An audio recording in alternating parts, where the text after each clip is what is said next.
अतुल सुभाष का केस आपको याद होगा, जिसमें उसकी पत्नी निकिता ने क्या कुछ किया था, किस तरीके से उन्हें दहेज का प्रताड़कर साथ जबरन वसूली की थी और इसके अलावा बच्चे को उनसे मिलने तक नहीं दिया था और उसके अंतिम क्षणों तक अतुल सुभाष अपने बच्चे से मिलने के लिए लगातार अपने हक की लड़ाई करते रहे, लेकिन अंततः उनको मौत चुनना पड़ा। और ठीक ऐसा ही एक और केस है जिसमें अब तो जो शख्स है उनका नाम है नितिन पडियार और वो इंदौर के वानगंगा के रहने वाले थे। उन्होंने कुछ इस तरीके से मौत को चुना, लेकिन उससे पहले जो कहानी है वो आपको काफ़ी ज़्यादा आश्चर्यचकित और हैरान कर देगी, क्योंकि ये कहानी भी आपको कलेजे को चीरने जैसी है। बाल गंगा के रहने वाले नितिन पटियाल साल 2019 में एक लड़की को पसंद कर लेते हैं और ये लड़की राजस्थान की रहने वाली हर्षा है। और आप देख सकते हैं इसमें हर्षा और नितिन पाटिया की फ़ोटो रुक कर आ रही थी, लेकिन जिसमें एक लड़का है नितिन पाटिया और लड़की जो आपको है वो दिखाई देती है वो हर्षा है। और 28 साल की नितिन पाटिया 2019 में जब लव मैरिज के लिए अपनी जो उसकी गर्लफ्रेंड रहती है हर्षा, जो भी फ़िलहाल पत्नी थी, उससे शादी के लिए कहते हैं तो वो शादी के लिए तैयार हो जाती है और उसके बाद ये लोग 2019 में ही शादी कर लेते हैं। और पेशे से नितिन कैफ़े चलाते थे और छोटा मोटा बिजनेस करने का काम करते थे और 2019 से 2020 के बीच में नितिन पटियार और उनकी पत्नी हर्षा के बीच में सब कुछ ठीक ठाक चल रहा था। लेकिन कुछ साल के बाद हर्षा को एक बेटा होता है और बेटा होने के बाद उसकी जो माँ है यानी कि हर्षा अपनी माँ, इसके अलावा उसकी बहनें और उसके परिवार सब लोग लगातार हर्षा को कॉल करते हैं और उससे कहते हैं कि हर्षा तुम मायके चली आओ। अब ऐसे में हर्षा के सामने बहुत सारी चुनौतियां थी। वो अभी बेटा हुआ है और जो कि बात भी चाहता है, अभी वो हारे रहे हैं और अपने बेटे के साथ कुछ और समय गुजारे हैं। ये नितिन पटियार वो राजी नहीं थे और जाने देने के लिए। उधर दूसरी तरफ उसने घर वाले के जो भी थे नितिन पटियार वो अपनी बहू और बेटी के साथ रहना चाहते थे, लेकिन जो हर्षा की चाहते थे, हसरतें थी, वो फिर इच्छाएं थी। आप यूँ मान सकते हैं कि उनका एक ही मकसद था कि उनके पति यानी कि नितिन पटियार अपने घर वालों से नाता तोड़कर बल्कि हर्षा के परिवार वालों से रिश्ता गहरा रखे। लेकिन नितिन को ये सब पसंद नहीं था और नितिन बार बार कहते थे कि मेरी मम्मी पापा, मेरे भाई, मेरी भाभी, ये सब लोग मुझसे बहुत ज़्यादा प्यार करते हैं और मैं उनसे कैसे नाता तोड़ सकता हूँ। और इसके लिए हर्षा के मायके वाले ने तमाम तरीके के बात रखे थे। हर्षा को जैसे अपने ससुराल में जिस तरीके से बिहेव करना है ताकि उनके घर वाले उनसे चिढ़ने लगे और इसके अलावा पति को भी किस तरीके से कंट्रोल करना है यानी कि नितिन को, और किस तरीके से उन पर हक जमाना है और नितिन को इस तरीके से उलझा देना है ताकि उनके जो घर वाले हैं, उनकी जो माँ है, भाई है और भाभी है, उनके रिलेशन ख़राब हो जाए और हर्षा इसमें कामयाब हो जाती है।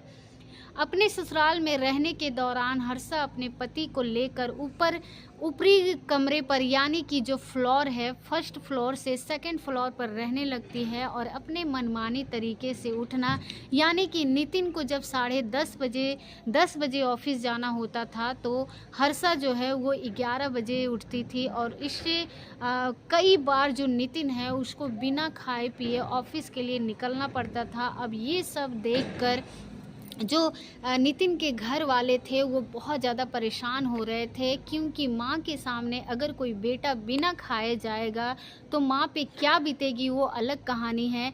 अब उनकी जो माँ है वो लगातार कोशिश करती थी कि हर्षा को लेकर इस बात को कई बार डांट भी लगा चुकी थी, भले उससे हर्षा का रिलेशन ख़राब था, इसीलिए हर्षा अपने पति को लगातार इस बात के लिए उकसा रही थी कि उसकी माँ, उसके भाई वो बिल्कुल भी हमें पसंद नहीं करते हैं और इसको लेकर नितिन पटिया उसको वक्त अपनी माँ से भी लड़ चुके थे, अपने भाई को भी भला बुरा कहकर उनको सुना चुके थे। और वो सोमवार को नितिन पटियाल ये सब कुछ याद करते हुए अपने आप को मौत के हवाले करते हैं, यानी अपनी ज़िंदगी के आखिरी पन्नों पे ये सब दास्तान लिखते हुए अंतिम क्षणों में पहुंच जाते हैं।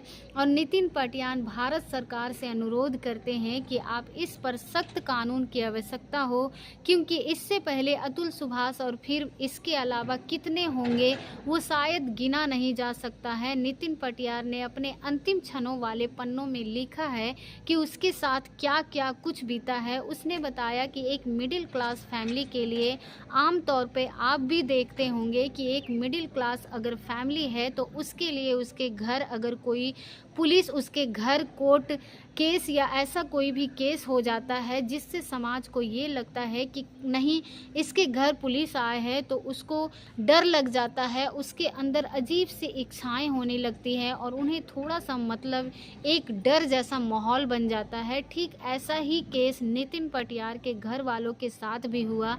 अचानक से 2024 में यानी कि सब कुछ ठीक चल रहा था और धीरे धीरे समय और हर्षा अपनी मायके भी चल रही गर्भ रहती है। और जब नितिन फ़ोन करते हैं तो उसकी जो माँ है यानी कि नितिन की जो सास है वो अपनी बेटी से बातचीत नहीं करने देती थी। वो कहती थी कि नहीं तुम्हें नहीं करना है, हर्षा तुम्हें पसंद भी नहीं करती है, तुम हर्षा को छोड़ दो।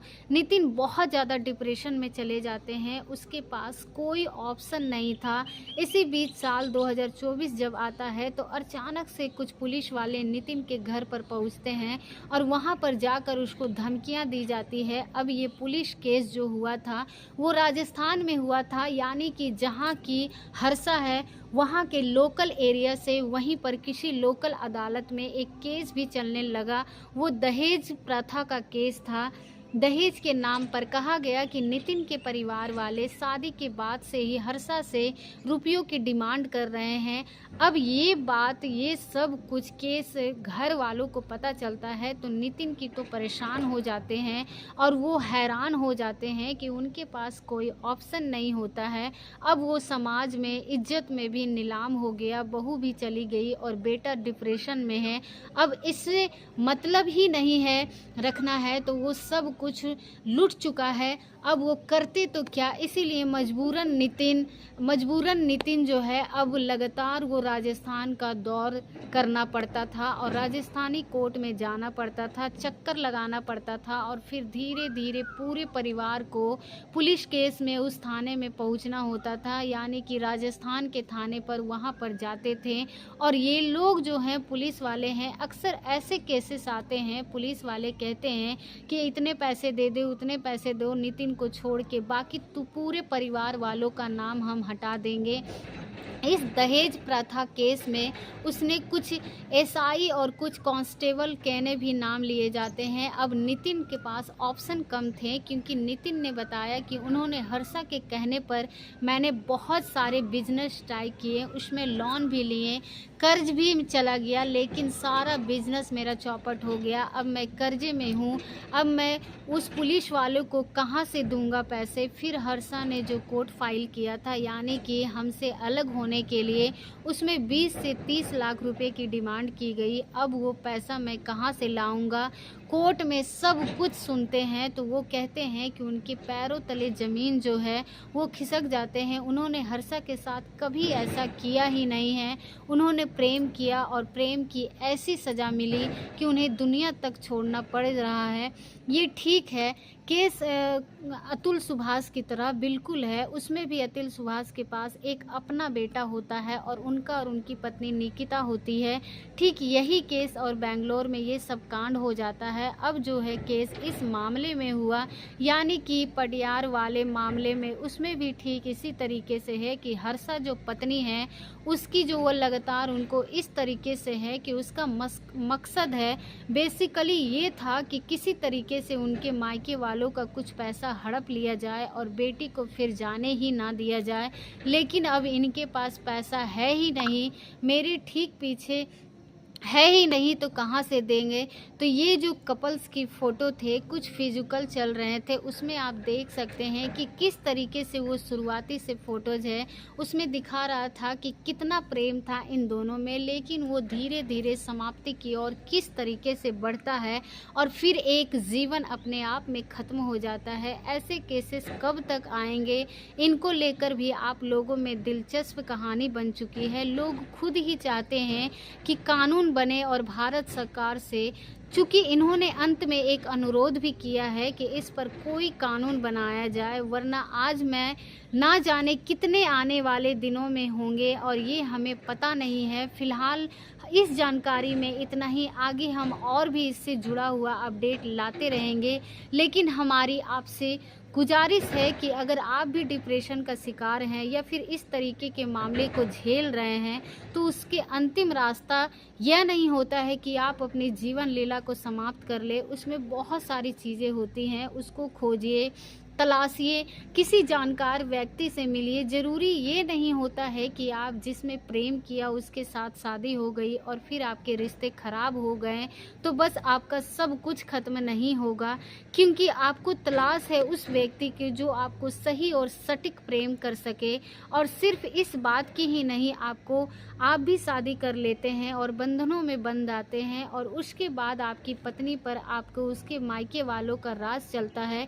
अगर ऐसा हुआ तो फिर रिश्ते खराब होंगे, क्योंकि ससुराल में रहने के दौरान लड़कियों के साथ क्या होता है केवल वो उन्हें झेलना पड़ता है और उस दौरान उन्हें परिवार का वो बन चुका है। और जब मायके वाले इसमें ज़्यादातर दिलचस्पी लेंगे या फिर वो अपनी बेटी के साथ वही रिश्ता पुराना वाला लगा कर रखेंगे, तो फिर जाहिर सी बात है कि वो चीज़ें बिगड़ने लगती है और आम तौर पर ऐसे केसेस देखने को मिलते हैं। फिलहाल इसे लेकर आपकी क्या प्रतिक्रिया है उसे कमेंट बॉक्स में लिखिए। मिलेंगे इससे लेटेस्ट जानकारी के साथ एक बार फिर।